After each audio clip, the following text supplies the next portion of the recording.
Sirach, Chapter 2. सोत ओ परीक्षे वेळार सर्वेस्पराची भोक्ती.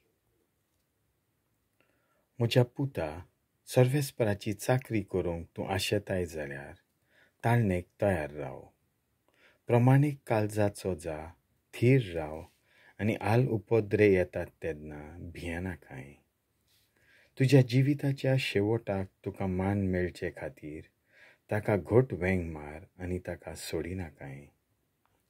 तुजेर येता तितलेंय तूं मानून घे आनी तुजे खालते गोतीर वायट बरें जाता तेन्ना सोंसणीकाय घे. कित्याक भांगार उज्यांत घालून तपासतात आनी विंचून काडलेल्या मनशांक हिणपणाच्या खळणांत ताचेर विस्वास दवर आनी तो तुका पावतलो नीत मार्गान चल आनी ताचेर भरवंसो दवर. सर्वेस्पराची भोक्ती कोत्तल्यानो ताचेर काकुतीचेर पातयेवन रावात.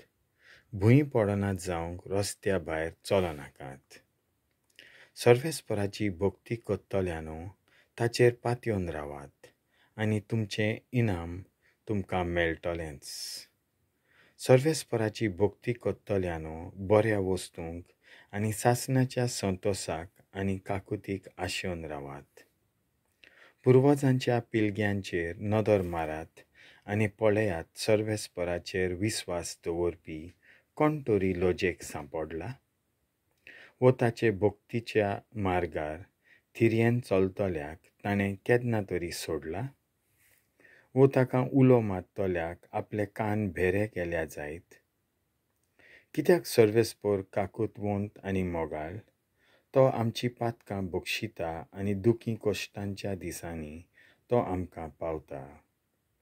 बेजूट काळजांचे आनी असोक्त हातांचे जे पातकी दोन वाटांनी चलतात तांचें कोटा, असोक्त काळजांचें कोटा, कित्याक तांकां विस्वास ना. त्या खातीर तांकां आसरो मेळचो ना. दिताय इबाडटल्यानो तुमचे खरेपणी कोटा. तुमचेर खास्त पडटली. सर्वेस्पर नीत करूंक येतलो तेन्ना तुमी कितें कोत्तले? सर्वेस्पराची भोक्ती कोत्तात ती ताच्या उतरांची बेपर्वा करिनात. ताचो मोग कोत्तात ती ताचे खोशे परमणे जियेतलीं.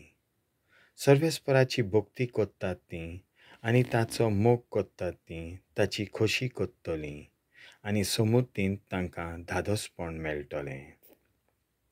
सर्वेस्पराची भोक्ती कोत्तात ती आपलीं काळजां तयार दवरतलीं, ताचे मुखार मान बागयतलीं आनी म्हणटलीं, आमकांच आमी सर्वेस्पराच्या हातांनी घालुया, मनशांच्या हातांनी न्हय, कित्याक ताची काकूत ताचे पदवे इतलीच व्हडली.